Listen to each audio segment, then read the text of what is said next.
First off, I just want to thank everyone for actually showing up tonight. I really do appreciate you guys being here and watching the film, so thank you guys. I definitely want to thank CFI Portland, Center for Inquiry Portland, for having us here, and Nicole and Bill and all the hard work you guys are doing. I really deeply appreciate it, and a lot of gratitude, so thank you so much. And friends, people out here. I'd like to start off with a discussion of something that you had said in the film. I don't know if you guys remember when he was talking about how people think in terms of conclusions and not processes, right? So when you were bringing that premise up of how people think in those terms, what were you trying to say, and what does that mean, and how do we think in terms of processes? Thanks for the question. I want to do one thing first. I also want to thank Danny and Sylvia, who's not here tonight, who had been away, who you always put a tremendous amount of work in this, so thank you so much. And Nicole, thanks for putting this on.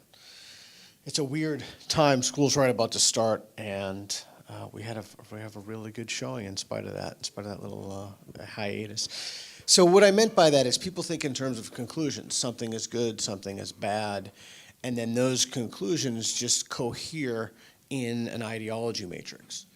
And very rarely do we think more deeply about our beliefs in terms of why do we believe this? What is the process we use to help us reach these conclusions? And is that process legitimate? Do we use that process with everything else? Or is it only this one thing that we use that with? I think it's interesting. There's all these hurricanes and the Houston and the bizarre weather patterns. It's really been making me think lately. There's still denialism, and I do think that's the word to use, denialism, about whether or not these events are, someone told me I speak too academically, so I'm trying to not use big academic words, caused by human beings. And I think the interesting question there is, for me, how many of these events would it take before someone would say, okay, it's possible that they're caused by humans? How many of these events? And so we usually think in terms of conclusions like, well, we have an overlying ideology, and that is this is just a natural heat cycle, and then we interpret everything through that filter. Well, Houston's underwater. Well, it's just natural. 500 years ago, nobody was living in Houston, so we wouldn't have known. Does that answer the question? I think it does, and I think you brought up a really good point, because that is something that we actually had a discussion about over the weekend. Actually, maybe it was just yesterday, I think it was. We were talking about people making generalizations such as that in terms of, oh, well, this was a 1,000-year storm. Well, we weren't here 1,000 years ago in Texas to know if that was there or not. But we like to think in that way for whatever reason. I think maybe it's more comfortable to think that way instead of actually breaking it down into a process. Yeah, maybe an evolutionary benefit. To me, this is all marginally interesting at best. What's really interesting to me is how do we get through to people who are, which is my next book is about, who are extremists and zealots and ideologues and morally motivated. Like, what is it that we say to make people go, to doubt some of the things? And I think the climate thing is a really good example. I agree. So, and maybe a little clarification on the processes, because I'd like to get a little into what do you suggest to tell people about how they process information? Maybe that's where a little bit of clarity of me trying to understand, because I get the premise, like the way that we develop the ideas, the process we come up with the knowledge, but how do we have a better process to coming up with better answers than just the conclusion? Does that make sense? Yeah. Like, how do we think in terms of processes? Yeah. I think the best way to think in terms of processes is to not think in terms of processes at all. And I'll tell you what I mean by that. I've been touting this idea now for about a year. It's, I think I published a piece in Skeptic about it, and I've spoken about it in a few podcasts and such. So I've learned one thing from doing this for, I don't even know, decade, 2 decades, getting old now. Teaching critical thinking, teaching moral reasoning, talking about it, lecturing, etc. And I have learned, it is now my sincerely held belief that we have done it wrong from day one. That we are all fundamentally mistaken about how to speak to people, how to teach children. I now believe critical thinking classes are the worst conceivable idea. And I know that that's a closest thing one can get to a heresy at this kind of a meeting. But I'm going to offer an alternative to that. It's an alternative that's incredibly simple. It's an alternative of one single thing you can say to someone in one sentence in under 15 words, fewer than 15 words, that is far, far better than asking them what evidence do they have for believing it. And I hinted at it at the film. How could your belief be wrong? Every time you say to somebody, what evidence do you have for that? They give their evidence, and then they think, aha, I'm a good person, I'm a smart person, I'm a good critical thinker, I'm formulating my beliefs on the basis of evidence. They dig themselves further into a cognitive pit, a cognitive quagmire. Whereas what we should be doing is asking people, hey, under what conditions could that belief be wrong? I'm not saying it is wrong, I'm just asking. What conditions would have to be in play? That is the way, in my opinion, my current thinking after having published and researched and done very serious scholarship in this for over two decades, of how that's a piece of the unified field theory of rationality. Go ahead. Oh, no, I was just going to ask then, that is a good segue into, you were mentioning just a few minutes ago, of things that you have learned in watching the film multiple times now, because you obviously you talk about the processes, and now you're saying we've been doing it wrong. So what have you learned just from this screening or from the previous screenings that's new? Every time I'm asked that question, I realize the consequence of me saying what I've learned is to lose half the audience and have people throw tomatoes at me. True though, it's true. I guarantee you. I'm going to tell you this, and 25% of the people are going to despise me after I say this. I'll add you to the list. The list's pretty extensive right now. One of the things I really was sincere when I said I always learned something from the film. It's a remarkable film in many ways. It's one of those films, in my opinion, you have to keep really watching a few times to just grok, as they say, to use a science fiction word. But here's what I've learned. My TA said something to me, Dustin is his name, said something to me that was really, I thought, incredibly profound. And I always forget your name, from the Freedom From Religion Foundation, who's in the back there. Yeah, I was thinking about you when he said this to me. He said, people really don't care what other people's metaphysics are anymore. In other words, they don't really care so much about do they think there's a God or spirits or angels? Bracket that. Let me say one more thing. I don't want to make this the Peter Boghossian show, so I don't just want to keep talking. Yeah, you're fine. So one of my colleagues who's here at PSU, went to the philosophy department, and people were talking, and somebody asked a question, and this guy I'll actually tell you his name. Well, should I tell you his name? I won't share his name, because I haven't asked for permission to tell his name of the story. And a student who was there said, so my colleague is a white, older male. And an individual said, if a white, heterosexual, cisgendered male told me that 2 + 2 = 4, I would not believe him. Now, I find that to be absolutely fascinating. I find that to be fascinating on so many levels. So to relate to the question, one of the things I've learned is I have shifted my focus from what I used to believe was one of the largest civilizational threats that we faced. And I still believe that to an extent, but I drop it a tier, which is faith-based beliefs. Mm-hmm. And I now believe that we have an extraordinarily pernicious and dangerous situation with the decline of the center, the extremists. Just read the other day that I can't remember his name right now, I'm a little tired. A Republican, he basically quit because the Republican Party is becoming so extreme. The Democratic Party is becoming steeped in identity politics.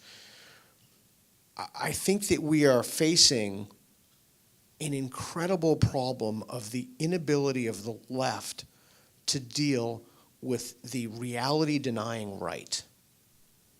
And that is primarily seated in identity politics. Identity politics is basically the idea that you form coalitions and groups based upon certain characteristics you possess, sexual characteristics, sexual proclivities, skin color, cultural, and it forms what they view as a kind of a hierarchy of oppression. And those individuals who share those qualities that are perceived to be most oppressed have the clearest vision of reality, because they can see, you can think about it like looking in color. So white heterosexual males only see a certain band of the gray, the spectrum, but the more liabilities or the more oppressions one suffers, the more colors one sees. So a black man who's still a male, he sees in a certain additional color spectrum. So finally, when you get to, this is intersectionality, when you get to the bottom with all these identities that have intersected, you get the most clear view of reality. So I think that for me, I apply a lot of the ideas in this film. 5 years ago, 10 years ago, I would have said this is clearly religious, but there is a new religion that is emerging. It is a secular religion, and it is every bit as dangerous, if not more dangerous, than the traditional religious structures that we've seen.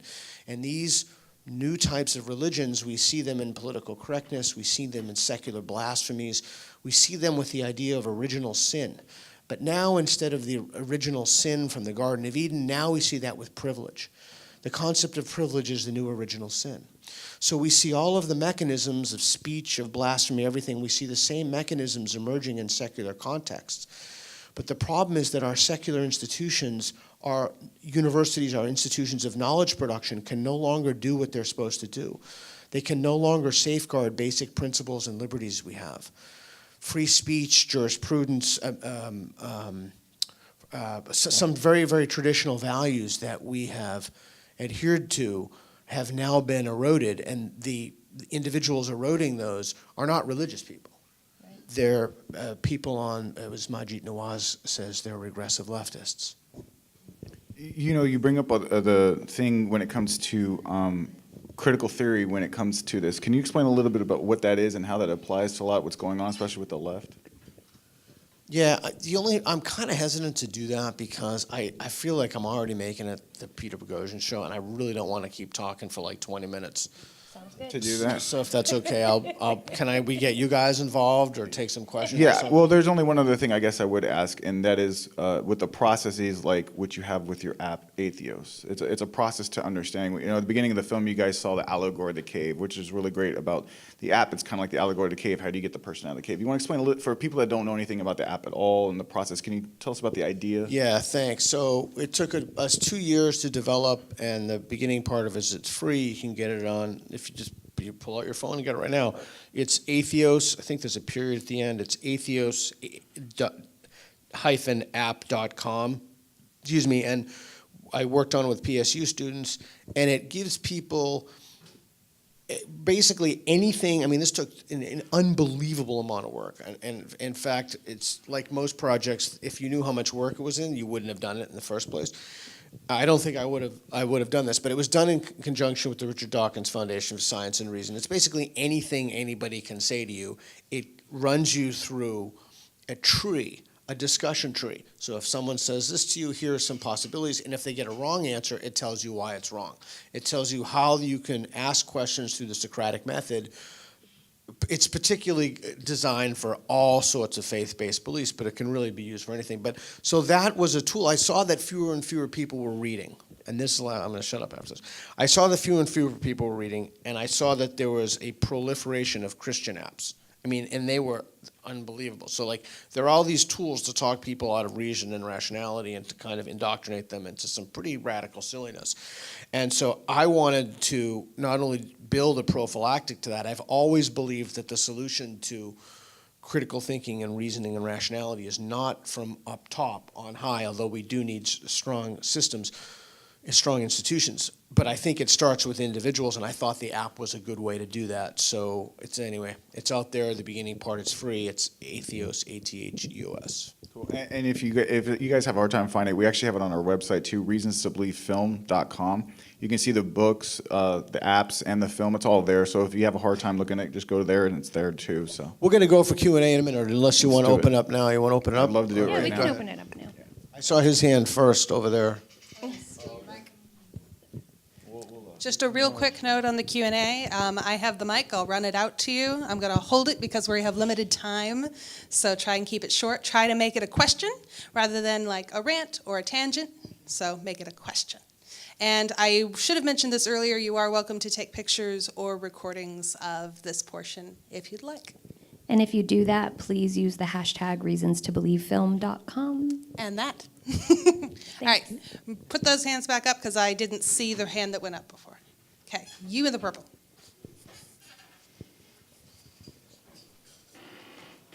Stand up if you would.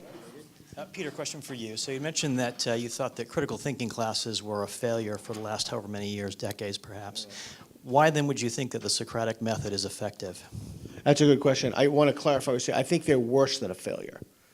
If they're just a failure, it means they don't work, right?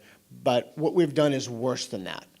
If I may, and then I'll answer your question directly, because I think the clarification is important. The reason it's worse than that is because what we've done is we've produced, I don't even know how many students who have gone through the process of taking their critical thinking class, come out more confident in the belief they have. And Shermer talked about this, and he mentions this in Why People Believe Weird Things.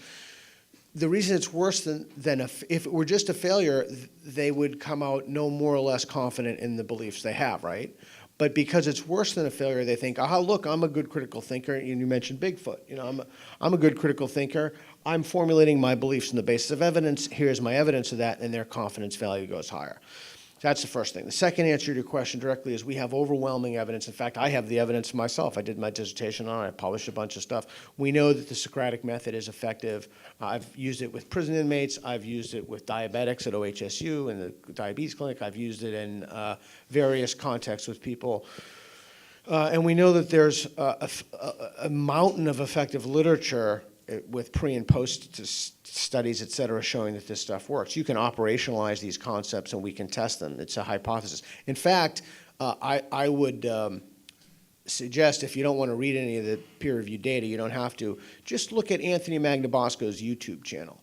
It's Magnabosco, and it's a non-scientific, but he does two things. He does a pre and a post test. The pre-test is, you know, we're going to ask how confident are you in the belief, we're going to deliver the intervention, and then we're going to post-test, we're going to follow it up.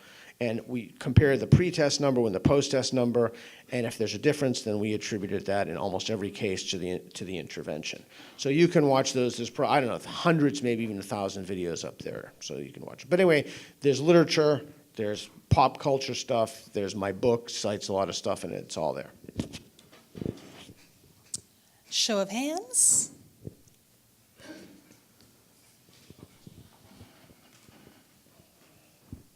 A couple quick questions. Number one, how did you decide to shoot it in black and white only?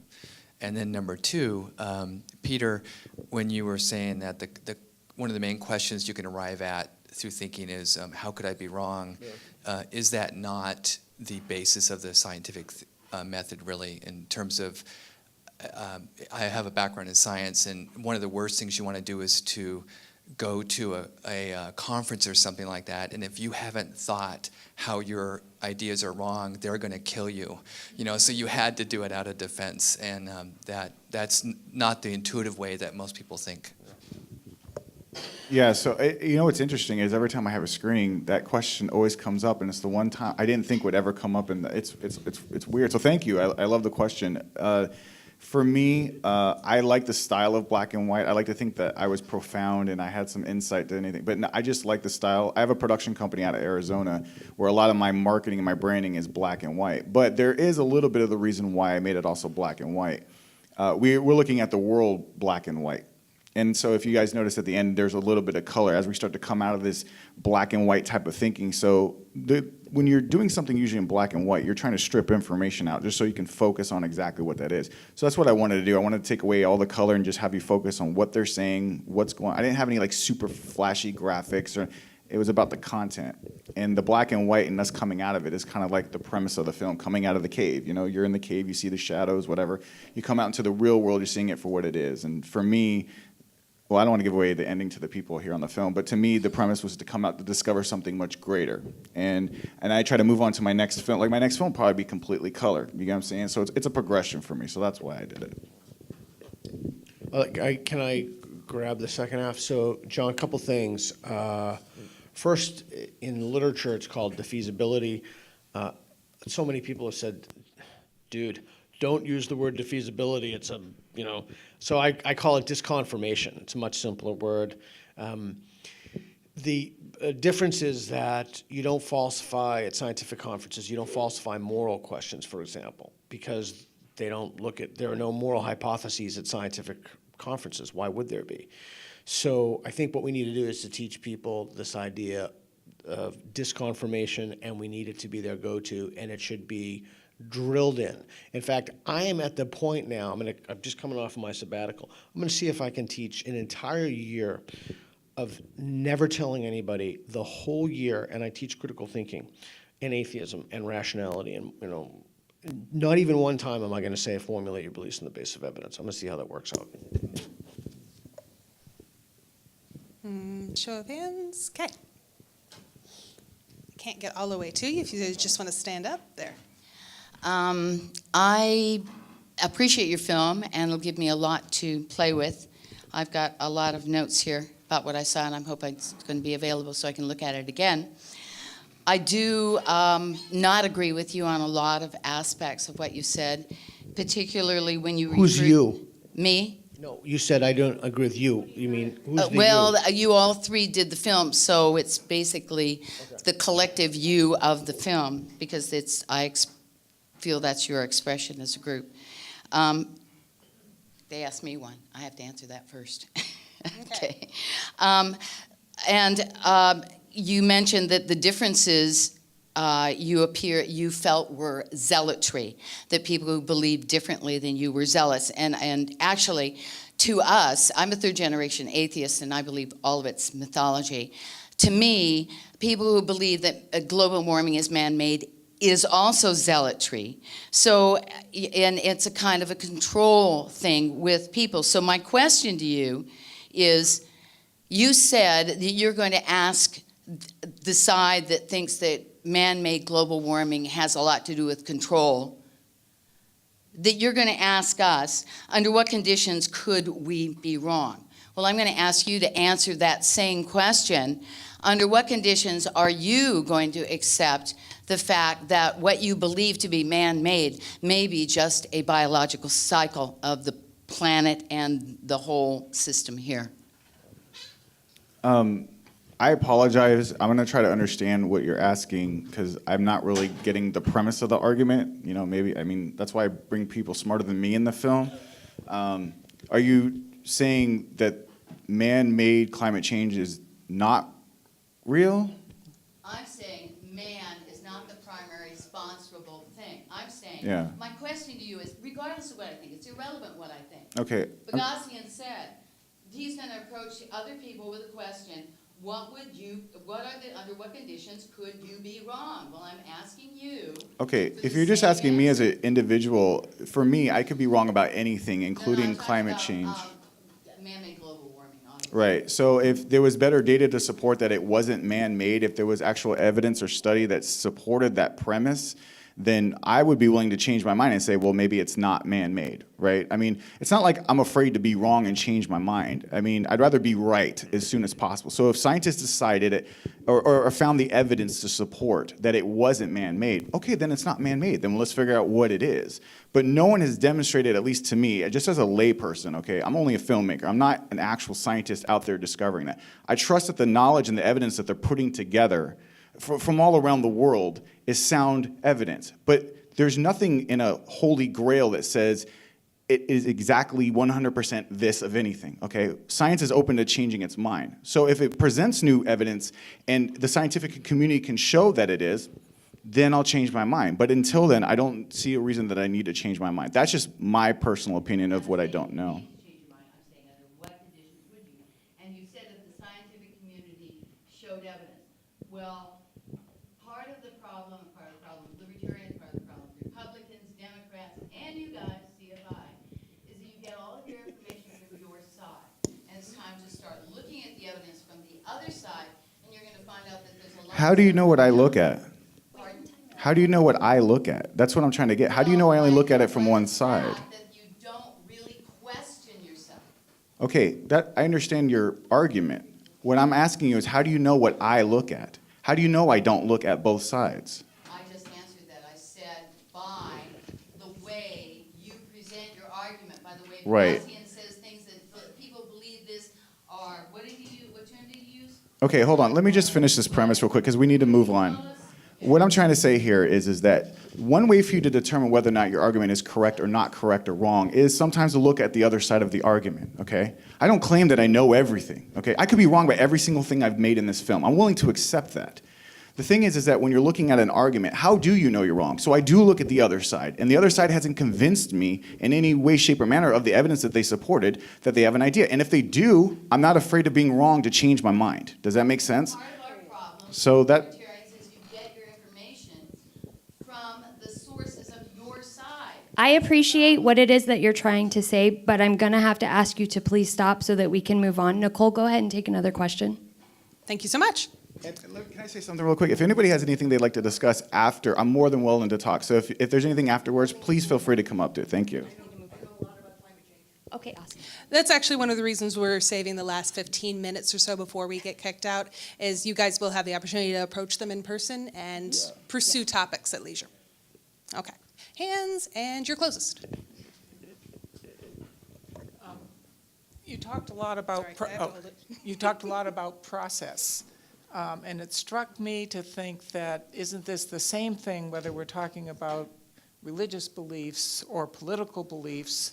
But I think of it even applying in the work world, in family life, in relationships. That would you agree that it really is? If people would pay more attention to process, it would all work a bit better.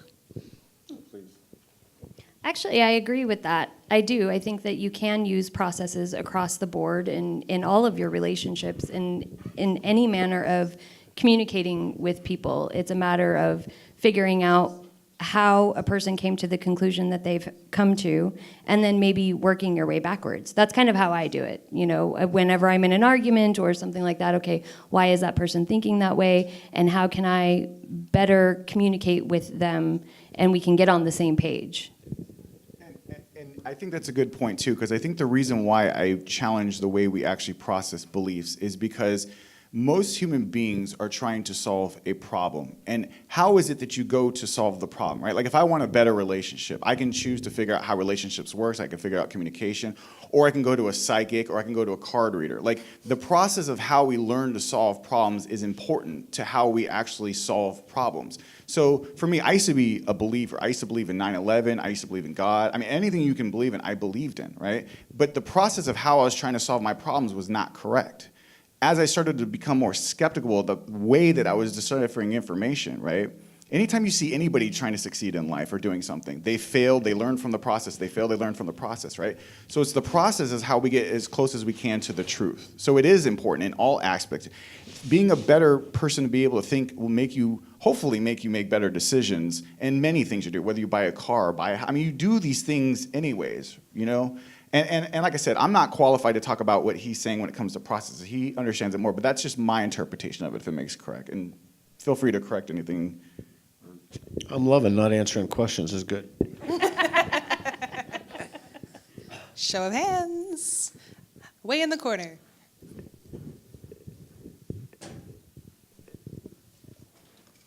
Thank you for making this. I work with children, and I'm interested if you have any ideas or methods or resources for developing critical thinking in kids. That's a good question. It's kind of mine one. Yeah, Yeah, okay. go ahead. Yeah. That's all you for. Yeah, so I'll take that one. So there are a lot of, I gotta say I got one thing on my mind. I just have to, I do have to answer to her question. I think that's an awesome question. Like, you just asked me a defeasibility question or a disconfirmation question, and I think that's what you should ask. I think everybody should be asking that. Like, under what conditions could that belief be false? I'll give you my answer in 2 seconds. That as it currently stands, the overwhelming majority of people who know about climate science, and I would urge you to listen to Sam Harris's most recent podcast, where he interviewed a climate scientist, they claim that data is overwhelming. I am not qualified to comment on that data. I am not an atmospheric scientist. But if there were a change in the community, particularly among tenured professors, that is, people who don't have to worry about the changing seas, that would cause a change in my belief. But I think you're asking me that question. I very rarely in life can I think of a time where that question is inappropriate. It's always appropriate, in my view, if we want to have a more just and rational society, to ask people, hey, how could that belief be wrong? So I think it's a great question.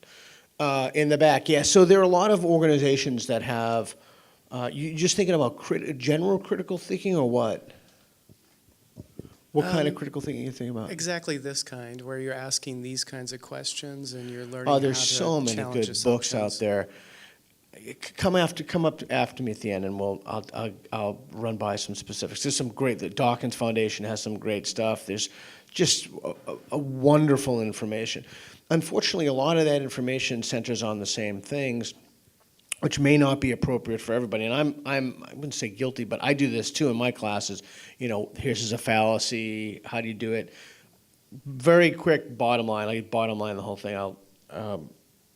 This is a huge thought packed into like 60 seconds. The other problem we make is that we teach people skill sets. The reason we teach people skill sets, making an inference and et cetera, is because they're very easy to grade. It's like, name this fallacy. John says, I think abortion should be legal. Sue says, what the hell do you know? You have a baseball cap on. Okay, well, that's attacking the person, right? So then when we get student exams at the end, and they're like, we have 100 things, A, B, C, D, F, and then we give a grade, and then boom, boom, boom, we're done. But that's really not, is it critical thinking? Yeah, but if you look at the American Philosophical Association's Delphi report, there are 2 elements of critical thinking.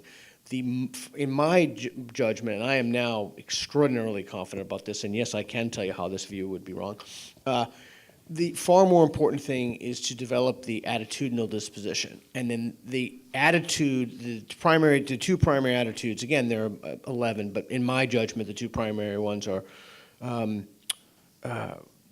reason is your go-to, and are you willing to revise your beliefs? So before you worry about, look at this data set, pull this in, this is a fallacy, it's named in Latin, forget about that. That's just, in my opinion, it's at this point in my life, 51, I'm almost convinced it's a complete waste of time. Because if you don't have the attitude, what difference does it make if you have the skill set? In fact, if you don't have the attitude and you have the skill set, you dig yourself into a view of reality. It's like down the rabbit hole. You make your situation, your cognitive and epistemic situation worse. So what we really need to do is we need to be teaching kids and everybody how to develop these attitudes. But the problem with that, the reason we don't do that is because we can't test it. There's no way there's this thing called the California Critical Thinking Disposition Inventory. But again, in a classroom setting, it's almost impossible to know because people could always fudge it. But you can't really fudge. You can guess wrong, but you can't really fudge the skill set. Long answer, but my bottom line is focus on the skill set, model the behavior you want to emulate that I talked about in the film. Always say, I don't know if they don't know. Teach them to be somewhat suspicious of people who have invested too much confidence in a belief. And teach them one more thing, then I'm going to stop. The reason almost universally that people invest too much confidence in a belief is because that belief has a moral valence to it. It has kind of a moral resonance. They think that belief is morally important, and then they assign a higher confidence value than they would than if an outsider were to look at it. Who wants to be next? I see a blue shirt. Gonna sneak by back here. Here, I have to hold it. All right. Do you think justification, I mean, skeptical of science today, given the politicization and the financial incentives to conform? I mean, sort of what you were just saying. Okay, yeah, so that's a great question. Of science, no. Of the scientific method, of the fruits of the scientific method, of face validity and replicability, no. However, is there a reason to be skeptical? And here's a great example of that. I think I was talking to a buddy of mine about this. The overwhelming majority of people who report on health news, they have degrees in journalism. They don't have undergraduate degrees in nutrition. And usually what those people do is they just read the abstracts, and then they write up the abstracts in different language. They switch around the words and they publish those. But they don't really look at the end. How many people were in that study? What was the methodology of the study? So in terms of reporting of scientific facts, absolutely, I think there's a tremendous need to be skeptical. And that's the other thing we need to teach. We need to teach people. We need to teach people. James Lindsay said this to me. I think he's right. The fundamental challenge that we face in our age today is to figure out whose voices don't count. When it comes to climate science, my voice does not count. You shouldn't listen to me. Why should you? I don't know the first thing about climate science. I count on my finger. I don't know anything about it. So you have to figure out whose voices don't count. But yeah, we need to be skeptical of reporting. We need to be skeptical of things within that milieu. But the scientific process and the methods and the fruits, no, of course, no. There's no reason to. And here's another question to take it one step deeper. How could you be? Because in order for you to be skeptical of that, in order for you to test it, you'd have to use the scientific method to test it, right? So if I said to you, hey, I got this plastic, look at the phone, I got this crystal ball here, this thing is accurate, predictive, et cetera, well, the only way you could figure out if that is true is you have to apply the tools of the scientific method. So either way, you're applying the tools of the scientific method. Good, next question. All right, up front.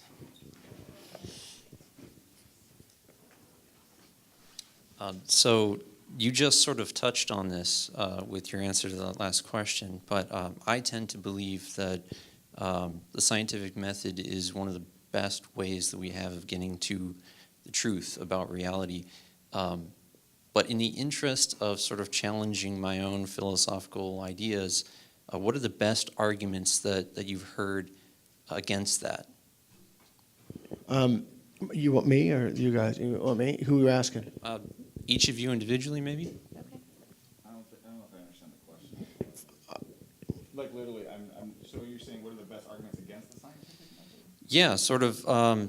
I've encountered several people who have disagreed with me about just that statement, sort of that Okay. science is the best way to get to the truth. Can I take this one? Yeah. Oh, yeah. Okay. Sure. I have an opinion on it too. So. Okay.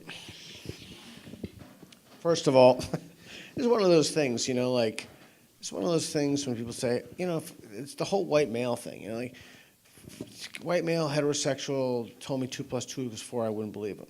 Really? What if your surgeon was a white heterosexual male and he told you needed immediate surgery, you're at the hospital, you woke up or else you're going to hemorrhage to death? Are you going to believe him? What if the people who designed the plane that you're flying in were white, heterosexual, cisgendered male? What if the pilot, what if there were 2 white, heterosexual, cisgendered pilots? You're gonna say, well, fuck this, I'm not gonna fly on this plane. This thing is going down for sure. No, so there is some incongruence between the view, between articulating that view and the actual lived experience, right? So when these people go into a room and it's dark and they want to see, they turn the light on. But they don't ask themselves, well, geez, I don't know. What about who was the electrician? Where did he put his penis? I really need to know that before I try to find light in the room. Right? It's just nobody lives like people don't live like that. So it's kind of like those people who say, oh yeah, these cultures believe this, you believe this, and everything is relative. Really? Then take off your clothes and walk in the middle of the street, walk in the middle of the freeway. Why don't you do that? Well, you don't do that because. And you don't pull that bullshit when you walk into a bank either, right? You don't drop down a $5 bill and say, hey, man, my universe equals, $10, $100 bills. No, because at some level, people know that that's bullshit, right? Okay, so, all right, so now let's go back to answer your question. So if I am wrong about the scientific method, it's kind of the analogy is, it is, and I don't want to start another firestorm with this. I'm just dropping all these bombs today. I don't believe that there's life in the universe. I think we are intelligent life. I think we are singularly alone. I'm happy to make that argument. I know that gets people very upset. Okay. But it's analogous to that. So, something fundamental for the scientific method to not be the case, and when I say be the case, I mean an accurate predictor or a hypothesis testing, et cetera, something about the nature of reality would have to be incorrect. That is, would have to be in a holographic projection with different meta rules, like we operate at one set of physical laws and there's another. Would have to be something, would have be a cognition or a dream. Something would have to be amiss in Denmark. Like there have to be some fundamental feature or property of reality that is way beyond my grasp, that everything that appears to be what it is not. Barring that, that's the defeasibility, or the disconfirmation. I gotta keep reminding myself to say that. That's the disconfirmation condition. And it would have to be pretty huge. But, there are people like Nick Bostrom, the physicist, when you ask people who are the smartest people in the world, his name, when you ask the smartest people who are the smartest people in the world, his name always comes up. He wrote a wonderful little book.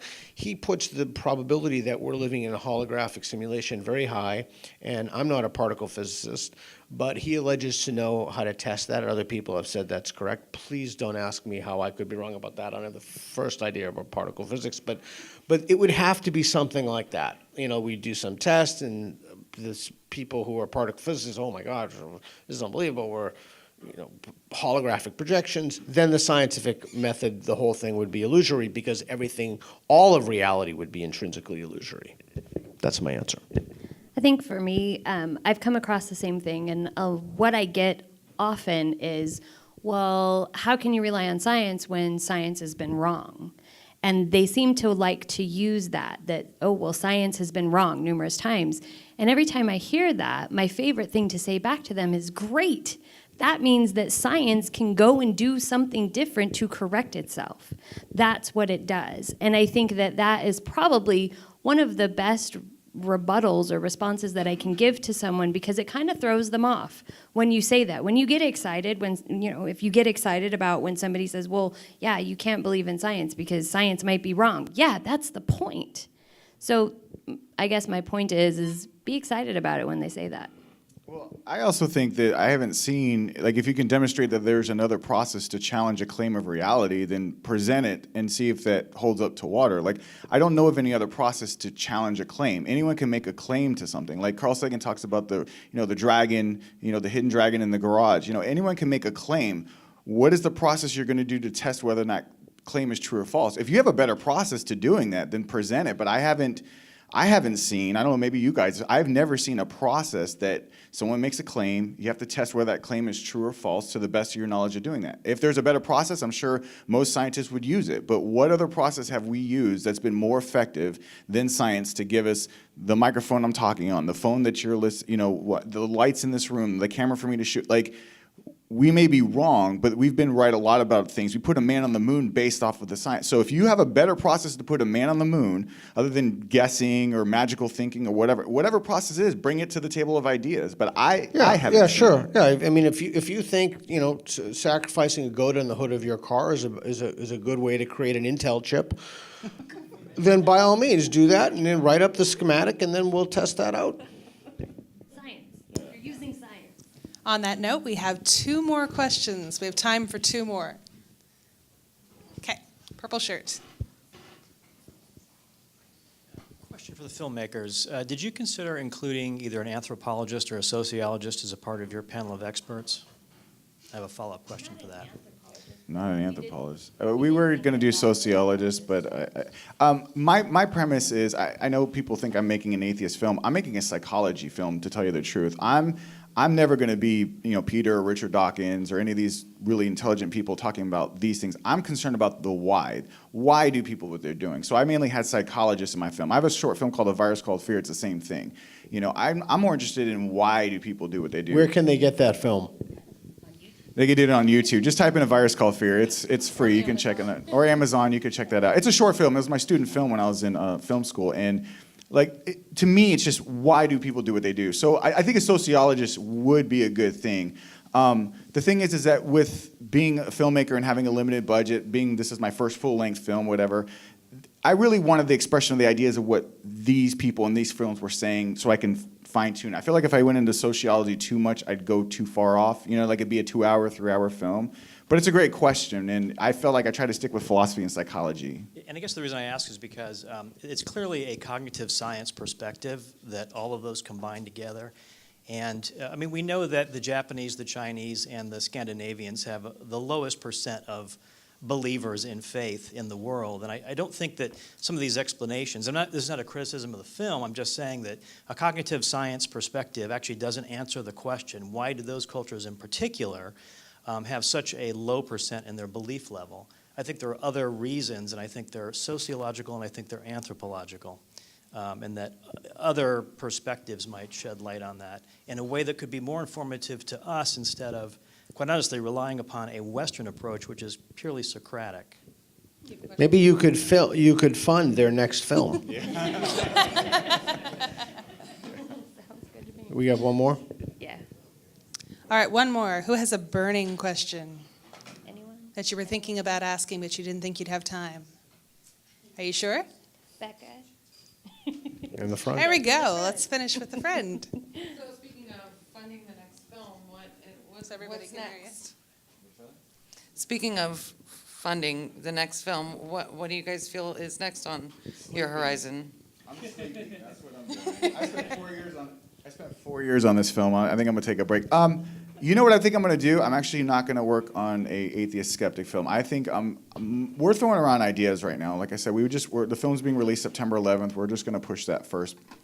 I want to dig a little bit deeper, I think, into anxiety and how anxiety, rumination, how processing of people in society, whether it's terrorism, whether it's just individual behavior, how anxiety stops people from thinking clearly in society. You know what I mean? And how anxiety, because I think the film, you can tell that I went to uncertainty and anxiety, and I felt like I want to expand on that. And instead of just talking about atheism and skepticism, now I really want to dig into the uncertainty of the anxiety of, because I really think everything that's going on right now is social anxiety. Like all the fears about Trump and the left and the right and North Korea, like sometimes there's a lot of this anxiety that's going on, and people are not thinking rationally within how they're processing information, and they're finding whatever groups or whatever things that fit their ideology in order to support that. So I really want to get into the social anxiety or the inner anxiety of how you're thinking and how that relates to social anxiety and how we process, how we deal with solving problems. So in that case, we will be utilizing a sociologist or a social psychologist as well.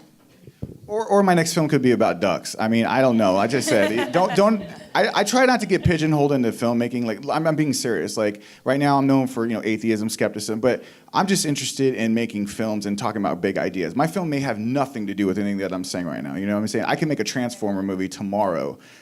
No, I will never make a Transformer movie.